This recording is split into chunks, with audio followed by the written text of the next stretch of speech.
اور آہستہ آہستہ اس چیز کی عادت بنتی چلی جاتی ہے. اسی طرح اللہ رب الجلال نے ہم کو رمضان المبارک کا کوئی 2-4 دن نہیں دیا. 2-4 دن اگر دیتا تو کوئی بندہ کہتا کہ بھائی اس 2-4 دن میں کیا کر پاؤں, میری تو عادت نہیں بنی. اللہ نے ہم سب کو پورا مہینہ عطا فرما دیا اور وہ پورا مہینہ دے دیا, اور پھر مہینے کے اندر ہمیں کیا کہا, ایک حدیث شریف میں حضور نے فرمایا کہ من قام رمضان ایمانا و احتسابا غفر له من ذنبه ما تقدم. حضور نے فرمایا کہ یہ ایسا مقدس مہینہ ہے کہ اس مہینے کا لمحہ لمحہ عبادت میں اطاعت میں گزارا جائے. ویسے بھی رمضان کا روزہ بھی ہر ایک ایک سانس آپ کی عبادت میں گزر رہی ہے, ہماری عبادت میں گزر رہی ہے. یہ ہمارا یوں سمجھیے کہ ہمارا میٹر چل رہا ہے. اب ایک بات, دوسری بات یہ ہے کہ اس کے ساتھ ساتھ رات کا جب وقت آ رہا ہے تو حضور نے فرمایا کہ رمضان کی رات کو بندہ قیام کرے, اور وہ کیسے کرے, فرمایا ایمان کے ساتھ میں, ایمان کے ساتھ میں, اور پھر اس کے ساتھ ساتھ حصول ثواب کے ساتھ میں. اب یہ 2 لفظ کیوں کہا گیا کہ بھئی ایمان کے ساتھ, کہ بھئی عبادت کرے, یا روزے کے بارے میں بھی آئے من صام رمضان ایمانا و احتسابا غفر له من ذنبه, کہ جو روزہ رکھے ایمان کے ساتھ, احتساب کے ساتھ. یہ جو ایمان کا لفظ آیا اس لیے کہا کہ کئی ایسے لوگ ہیں جو روزے برت رکھتے ہیں مگر ان کا ایمان نہیں ہوتا. اچھا, ہاں, وہ جیسے ہندوؤں میں بھی ہے کہ وہ بھی روزہ رکھ رہے ہیں, وہ ان کا برت ہو رہا ہے نا, ورت ہوتا ہے, برت, ہاں, وہ تو چاہے مگر ایمان نہیں ہوتا. کئی ایسے ہیں جو روزہ رکھ رہے ہیں مگر ان کا معاملہ یہ ہے کہ وہ روزے کی نیت سے نہیں, وہ کہہ رہے ہیں ڈاکٹر نے کہا تھا کہ ایسے روزہ رکھو نا تمہیں, فاسٹنگ بھی تو اب چل رہی ہے, ہاں, کہ بھئی تمہیں جو ہے نا روزہ رکھو گے اس طرح. تو اس کو میں ایک دفعہ گر گیا تھا, مجھے چوٹ آئی, تو میں ایک سونار کے بعد پتہ چلا وہ مالش والش کرتے تو ٹھیک ہو جاتے, تو وہاں گیا, انہوں نے کہا میں روزہ رکھتا ہوں, اور ماشاءاللہ جب سے میں اس طرح روزہ رکھتا ہوں تو مجھے بڑا فائدہ ہے. میں نے کہا بڑی خوش قسمتی ہے. کہنے لگے روزہ کو میں عبادت کی نیت سے نہیں, مجھے اس سے صحت ملتی ہے اس لیے رکھتا ہوں. تو یہاں حدیث میں آئے احتسابا, حصول ثواب کے لیے. اگر اس کا ایمان نہیں اور روزے اور قیام کچھ بھی کر رہا ہے اس کو فائدہ نہیں. یہاں حصول ثواب نہیں, اور ویسے اگر وہ کر رہا ہے, ورت کر رہا ہے, تو نہیں فائدہ. اب جب دونوں کرے گا تو غفر له من ذنبه ما تقدم, اللہ تعالیٰ اس کے گزشتہ گناہ صغیرہ معاف فرما دے گا. اب صغیرہ اس سے معاف ہوگا. اب یہاں صغیرہ, رمضان شریف تو چھانٹنے والا ہے. رمضان کا معنی ہی گرم. اب یہاں جب گرم جو چیز ہوتی ہے, گندا لوہا کو بھٹی میں ڈالیں تو اس کی گندگی کو دور کرے گا, اور جو اچھا لوہا اس کو ڈالیں, اچھی چیز ہوگی, وہ اندر اس کو سونا بنا دے گا, سونا بنائے گا, اور جو سونا ہوگا اس کو زیور بنا دے گا.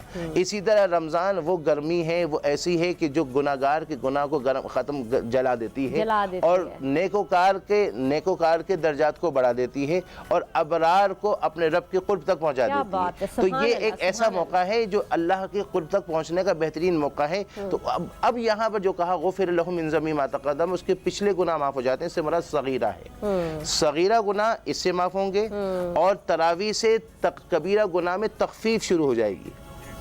اسی لیے کہا من قام رمضان ایمانا و احتسابا. تو یہاں پر تراویح کو بھی ایک اہمیت دینی ہے, چونکہ حضور نے کہا رات کو نماز پڑھی جائے. اب جو رات کو نماز پڑھی جائے, اب کوئی کہے گا کہ کسی نے, ایک صحابی نے حضور حضرت عائشہ سے کہا کہ حضرت عائشہ بتائیے کہ حضور علیہ السلام رمضان میں کیسی نمازیں پڑھتے تھے. تو اب جب کہا کیسی نمازیں پڑھتے تھے, تو حضرت عائشہ نے کہا کہ حضور علیہ السلام رمضان میں اور رمضان کے علاوہ میں 11 رکعت پڑھتے تھے. اچھا, یہ کہا بخاری شریف میں ہے کہ رمضان کے غیر رمضان, کہ رمضان کے علاوہ میں 11 پڑھتے تھے. تو اب یہاں اس سے مراد تراویح نہیں ہو سکتی. 11 میں 3 وتر لے لیے جائے, اور بعض کہتے ہیں 8 تراویح لے لی جائے, تو یہ نہیں لی جا سکتی. کیوں؟ وجہ یہ کہ حضرت عائشہ کہہ رہی ہیں رمضان میں اور غیر رمضان میں, تو غیر رمضان میں کون سی تراویح ہے؟ تو اس کا مطلب یہ ہوا کہ رمضان میں اور غیر رمضان میں جو آپ 11 پڑھتے تھے وہ تراویح نہیں, وہ تہجد ہوئی. اور دونوں کا بہت شکریہ, چونکہ وقت ہوا بریک کا اور نماز کا بھی وقت ہوا چاہتے ہیں. تو ناظرین لیں گے ایک بریک, اس کے بعد واپس آئیں گے تو پھر اپنے سلسلے کو اسی طرح سے آگے جاری رکھیں گے.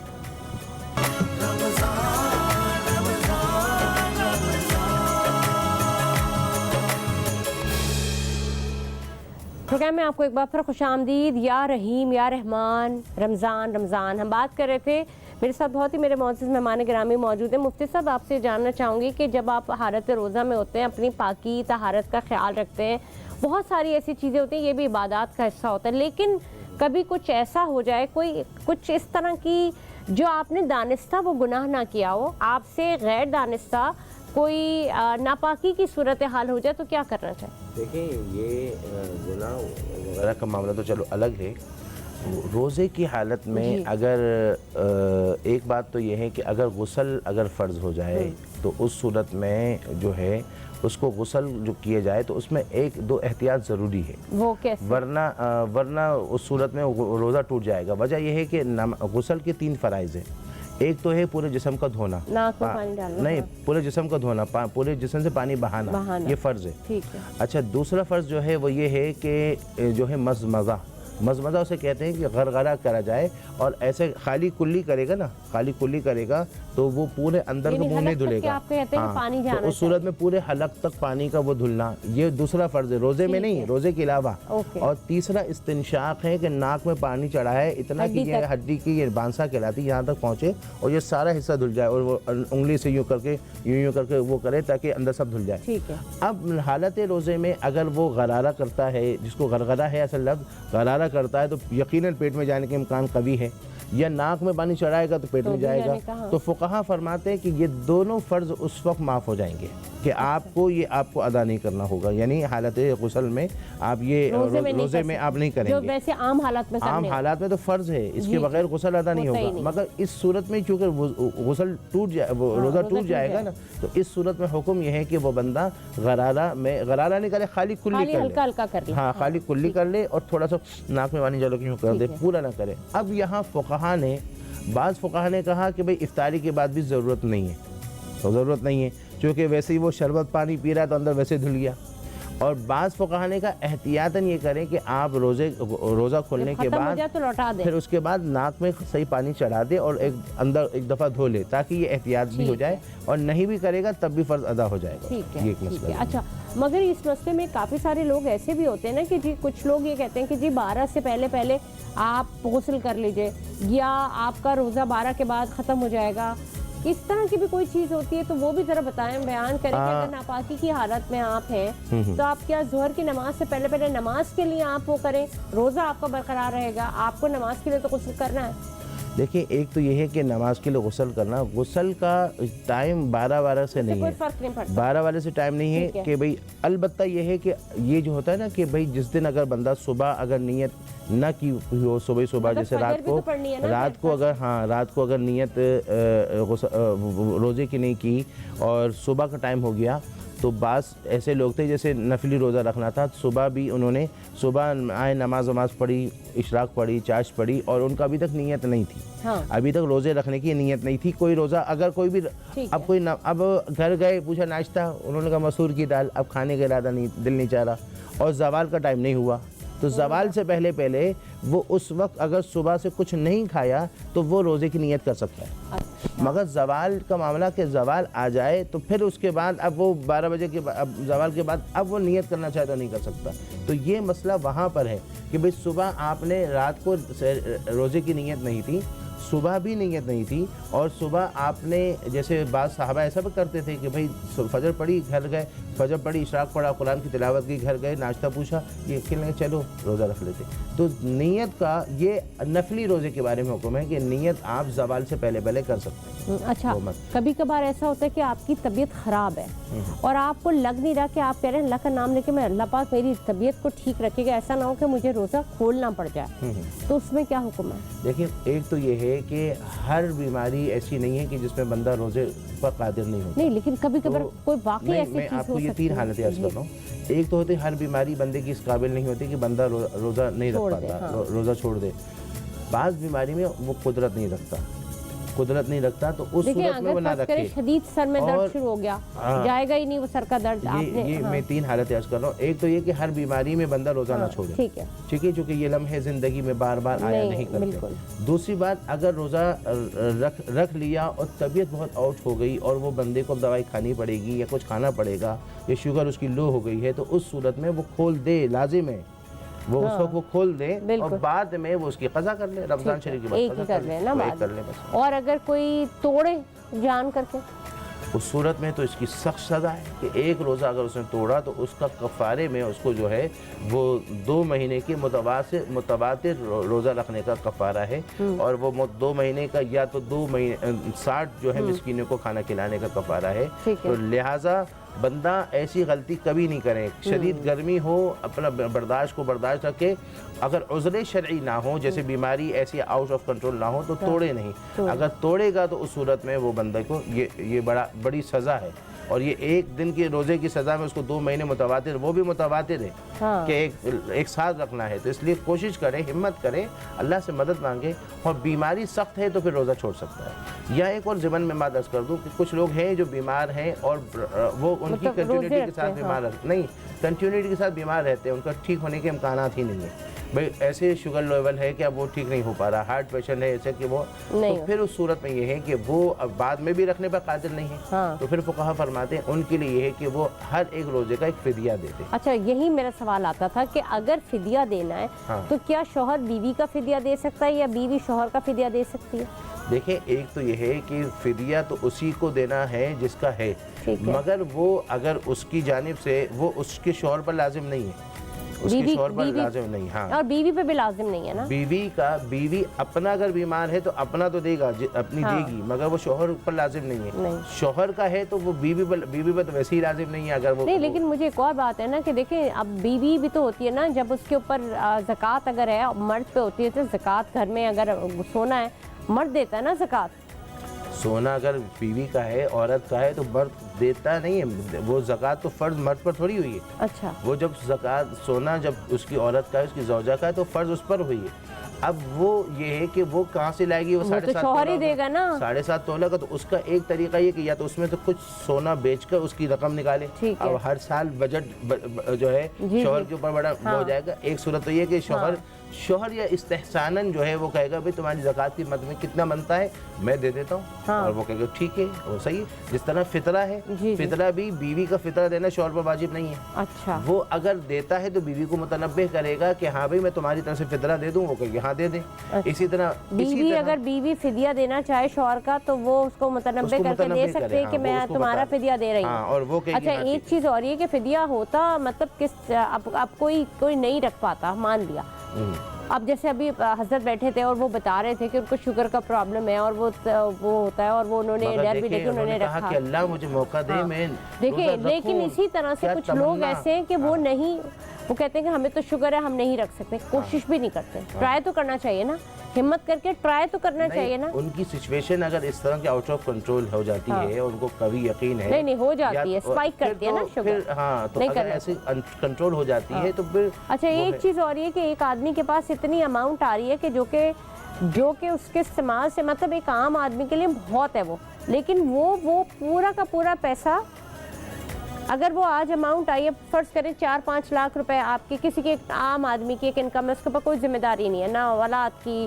نہ بیوی کی, نہ بچوں کی, نہ گھر کی, کوئی ذمہ داری نہیں ہے. 4.5-5 لاکھ اس کی ایک انکم آ رہی ہے, پر اس کے خرچے اتنے زیادہ ہیں کہ اس کو 5 لاکھ بھی کم لگ رہی ہے, تو اس کا فدیہ دیا جا سکتا ہے. اس کا فدیہ یا اس کو فدیہ؟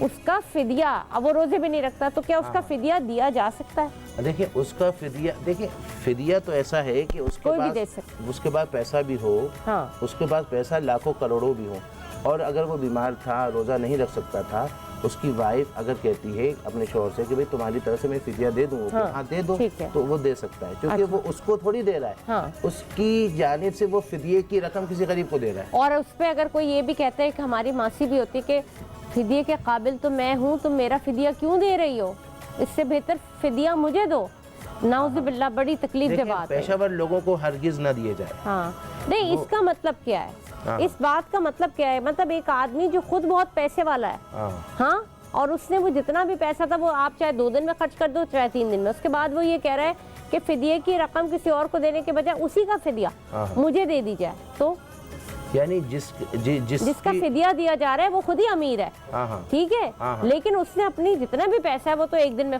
اڑا دیا, ٹھیک ہے. مگر یہ ہے کہ اس کا فدیہ اگر اس پر فدیہ آتا ہے تو وہ فدیہ اپنے آپ کو کیسے دے سکتا ہے؟ وہ کہہ رہے کوئی اور, جیسے میں نے یہی بتایا نا کہ اگر اس کی وائف یا اس کی ماں اس کے مد میں اس کا فدیہ دے دیتے ہیں کہ روزے نہیں رکھ پاتا, بیمار ہے, تو وہ کسی کہتا اور ہے کو دے گا، کسی اور کو دے گا، کسی اور، لیکن وہ یہ کہتا ہے کہ اس کا حقدار میں ہوں. نہیں وہ اس کا فدیہ وہی خود تھوڑی نہیں لے سکتا وہ تو نا. کسی صورت میں لے، ہاں. اس کا فدیہ کسی اور غریب کو دیا جائے. اچھا، تو وہ یہ کہتا ہے کہ جب میں روزے رکھنے کے قابل نہیں ہوں اور میرے پاس پیسہ بھی نہیں ہے تو میرا فدیہ کس بات کا؟ بھائی فدیہ تو ہے نا، یہ تو آپ کو دینا ہے، دینا ہے.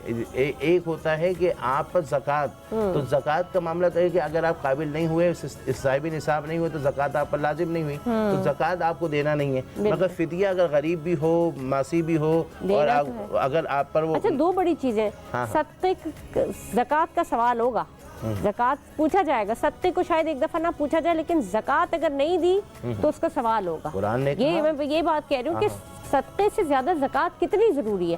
اسی طرح فطرہ، فدیہ، یہ ساری چیزیں کتنی زیادہ ضروری ہیں جن کو کرنا ہی کرنا ہے. لوگ کیا کرتے ہیں، پہلے صدقہ کر دیتے ہیں اور پھر یہ ہو جاتا ہے. دیکھیں سب سے بڑی بات یہ ہے کہ صدقہ، دیکھیں جو زکوٰۃ دے رہے ہیں نا، تو زکوٰۃ کا معنی بھی صاف کر دینا، ستھرا کر دینا، پاک کر دینا، بالکل وہ کر دینا. اور یہ جو ہم راہ خدا میں جو زکوٰۃ دے رہے ہیں تو یہ بھی ایک راہ خدا میں ایک صدقہ ہی ہو رہا ہے. ٹھیک ہے، یہ بھی ایک خیرات ہو رہی ہے، مگر یہ وہ صدقہ ہے جو آپ پر فرضیت کا درجہ رکھتا تھا. ٹھیک ہے، مفصل میرے خیال میں بالکل ہم اس ٹائم کے دہانے پہ آ گئے، لیکن میں چاہ رہی ہوں کہ ہم ابھی انشاءاللہ نیکسٹ پروگرام میں بھی آپ سے اسی حوالے سے بات کریں گے. اور اب جو ہے وہ نماز کا وقت ہوا ہی چاہتا ہے، اذان کا وقت ہوا چاہتا ہے کراچی میں. ہم آپ سے اجازت چاہیں گے، انشاءاللہ پھر آپ سے ملاقات ہوگی. تو جناب یا رحیم یا رحمان رمضان ٹرانسمیشن میں اب تک کے لیے اتنا ہی. ہم چلتے ہیں نماز کی جانب، اذان کا وقت ہوا چاہتا ہے کراچی میں.